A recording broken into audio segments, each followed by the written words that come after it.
and Lovers con nosotros esta mañana en tus ciudades. ¿Cómo están, muchachos? Muy bien, Bienvenidos. contentos ya aquí. ¿Felices? Muy felices, pero sin sueño, ¿no? Pero sin sueño. Oye, platicando de su historia musical, hablábamos hace un momento que por su parte todos han sido músicos de antaño. Digo, no tan antaño. no tan antaño, pero ya tienen una buena trayectoria musical. ¿Cómo deciden, pues ahora sí que emerger con esta agrupación? Todos hemos tocado con muchos grupos y artistas y un día decidimos, hoy vamos a tocar ya lo que nos gusta y para la gente y lo que le gusta a la gente. Ahí surge la idea con Charlie de armar la banda y nos vamos juntando, pues amigos que nos conocemos desde niños, ¿no? Oye, ¿y cómo eligen? Porque hay muy buenos covers, ¿no?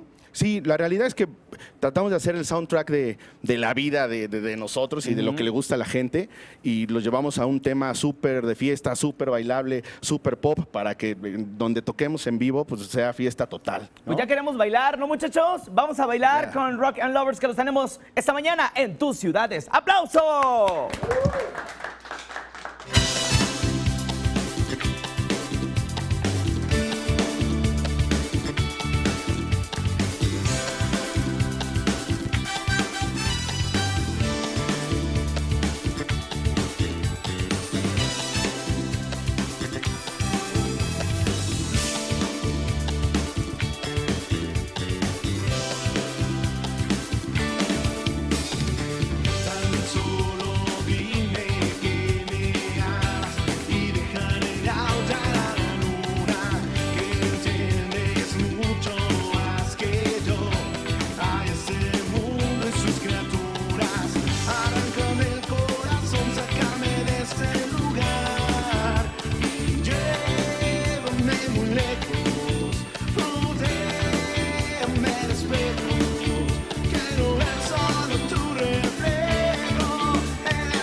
Rock and Lovers. Esta mañana con nosotros. Mucha energía, diversión, que es lo que tratan siempre de proyectar. Eso es importante. Así es lo que tratamos, que todas las fechas sean una fiesta, ¿no? Que la gente en 1 hora 30 del show pueda estar a full, ¿no? Desde la parte bailadora, la cantadora, la del rock, ¿no? Ajá. Esa es la idea de la Oye, banda. ya tienen hasta reconocimiento por tantas presentaciones. Sí, 100 llegaron, ¿no? Estamos tocando en el Éxito Concert Hall, que está ahí en la Ajá. Nápoles, y nos dieron un reconocimiento por 100 shows en 2016, y fueron varios artistas ahí a entregárnoslo, y estuvo bien padre la fiesta, ¿no, Eric? Y aparte han compartido escenario con grandes de la música.